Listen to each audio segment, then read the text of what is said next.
Please welcome Eric Trump.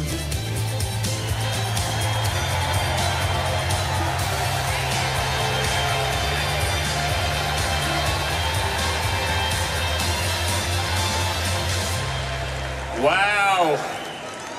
Wow. Good evening, Cleveland. Wow. It is such an honor to be here for a man I love so much. That's my father.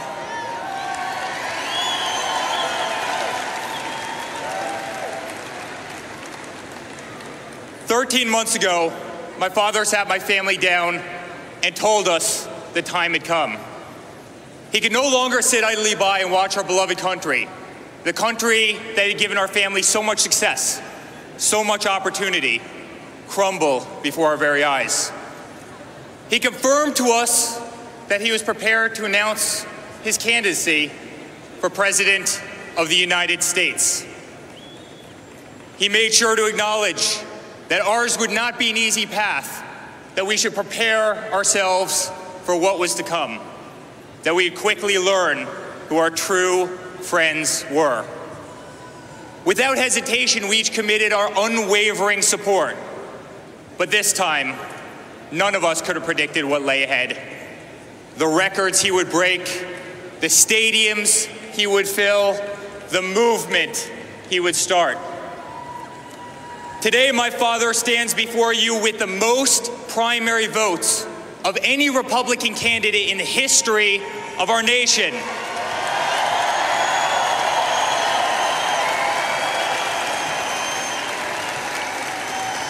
He has shattered voter registration records across the country. He has defied the predictions of every single political pundit and turned traditional debates into must-see TV. He has inspired multiple generations, including my own, like millennials like myself, who have so little faith in our politicians that they no longer even consider public service to be a noble career. A year ago, my father was a businessman, but like many Americans, he simply could no longer stand to see what was happening to our great country. He could no longer stand to see special interest dollars dictate an incompetent foreign policy that puts foreign countries before our very own. He could no longer tolerate an inept administration that considers giving $150 billion to Iran or releasing 5 radical Islamic terrorists, a successful negotiation. He can no longer bear witness to our continued Second Amendment attacks.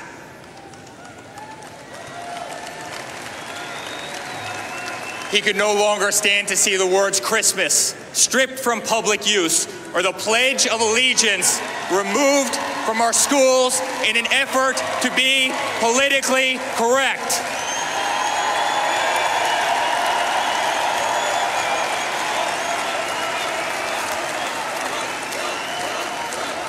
So my father made the courageous decision to set aside a company to which he has dedicated his entire life, to set aside a global brand that he has made synonymous with success, with quality, with uncompromising, just the best.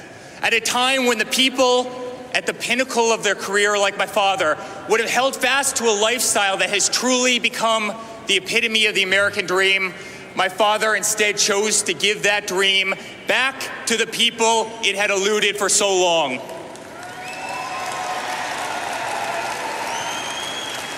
As daunting of a journey as he knew it would be, for him, it was the easiest decision in the world. After all, who better to implement common sense business approach to this country?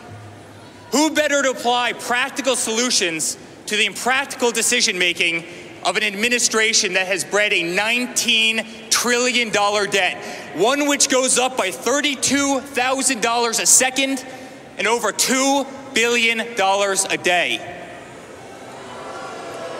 Who better implement common sense tax reductions for one of the highest taxed nations in the world, allowing our citizens a chance to keep more of what they earn as opposed to having it squandered away by our inefficient government?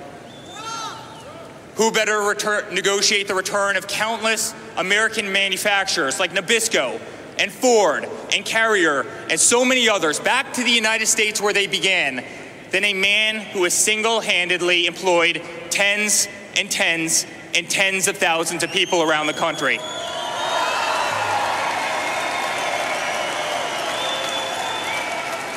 It's time for a president with common sense. It's time for a president who understands the art of a deal and appreciates the value of a dollar, our tax dollars. It's time for the president who has always been the one to sign the front of a check, not the back.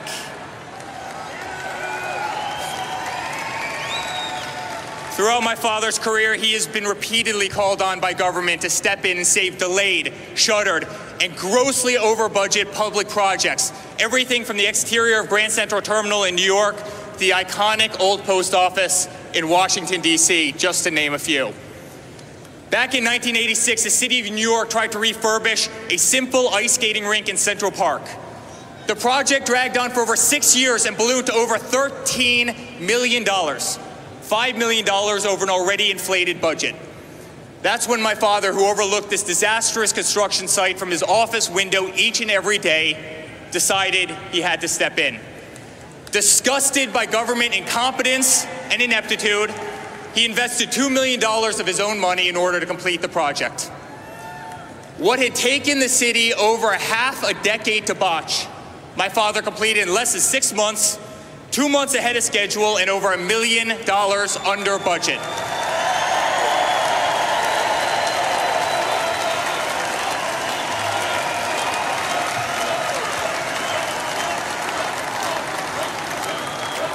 It's time for a president who can make America great again, ahead of budget and ahead of schedule too.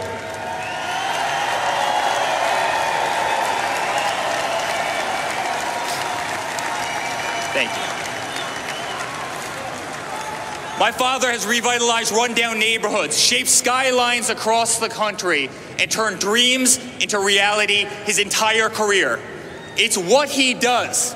It's who he is. Oprah Winfrey once famously asked my father if he ever envisioned running for the presidency of the United States. His answer? Only if it got so bad that I had no choice. Only if it got so bad that I had no choice. Well, ladies and gentlemen, that day has come. As I travel the world with my dad building the greatest golf courses and hotels and real estate projects, I see the unmistakable look in his eyes. I see in his eyes the indignity and frustration of a domestic infrastructure back at home that is in complete disarray and no longer on par with so many other developed nations. I see in his eyes the sadness of innocent lives lost, like those of Kate Steinle and Jamil Shaw and so many others, cut short by illegal immigrants in sanctuary cities, victims of a revolving door of government ineptitude and corruption that leaves innocent Americans defenseless.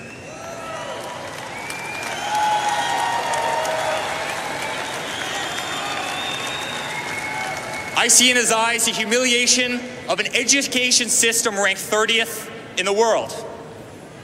I see in his eyes the disgrace of nearly $400 billion trade imbalance with China, the $60 billion trade imbalance with Mexico, and the continued destabilization of the Middle East, which has cost our nation trillions and trillions of dollars and thousands of lives. But today I see in his eyes a man who truly loves his country, who is proud of his country, and who wants his country to be great again.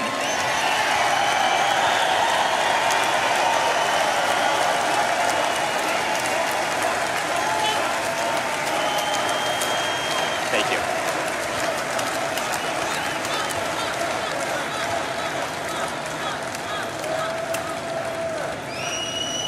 I want to thank my father over there for the life that he's provided me, for the life that he's provided my family, and the life that he's provided all of our employees around the world. I want to thank my life for my Father for the life that He's enabled me to provide to my future children as my beautiful wife Laura and I start thinking about that amazing chapter of our lives. To that end, I often think about the legacy I wish to leave my children. And to me, there are few things that I hold closer to my heart than charity. For me, it's the essence of who we are as human beings. It's the barometer by which we will be measured for our time here on earth. As Martin Luther King Jr. once said, life's most persistent and urgent question is, what are you doing for others? When I was 22 years old, I founded the Eric Trump Foundation to benefit St. Jude's Children's Research Hospital, an incredible, incredible organization.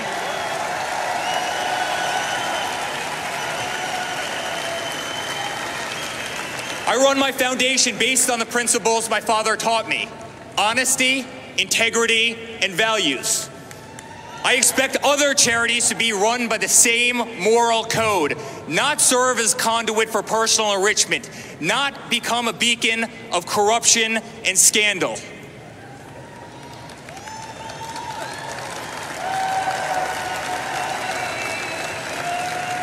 To whom much is given, much will be required. This is the very belief that compelled my father to make this great sacrifice, to run for the most powerful yet unforgiving office in the world. There is no greater calling. There is no more selfless an act. To the unemployed voter sitting at home watching me right now, wondering how you're going to make your next mortgage payment or rent payment, my father is running for you.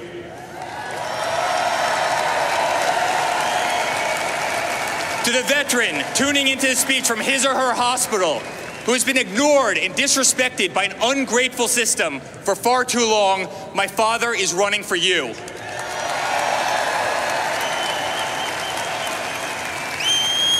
To the school teacher forced to walk through metal detectors each and every day into an underfunded school, my father is running for you.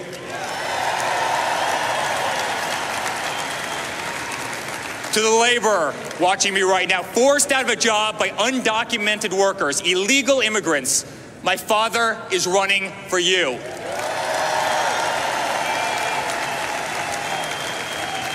To the oil and gas industry worker denied a job because of radical regulations from a radical EPA, my father is running for you. To single mothers, to families with special needs children, to middle-class families who can no longer afford medical benefits sufficient to cover their everyday needs, my father is running for you.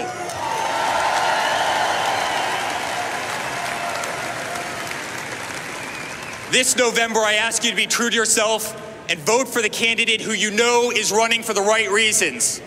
Vote for the candidate who has never been a politician.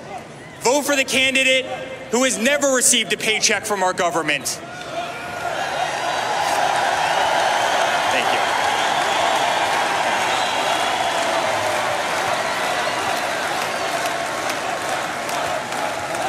Vote for the candidate who can't be bought, sold, purchased, bribed, coerced, intimidated, or steered from the path that is right and just and true.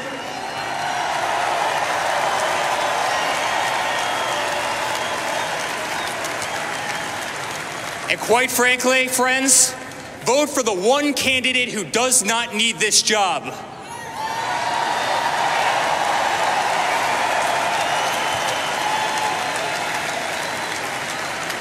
Never have I been more proud to be a Trump. Never have I been more proud to be my father's son. I am incredibly honored to be part of this journey of which he's invited me, Don, Ivanka, Tiffany, Melania, my beautiful wife Laura, our entire family to play such an integral part. Dad, you have once again taught us by example. You are my hero. You are my best friend. You are the next President of the United States.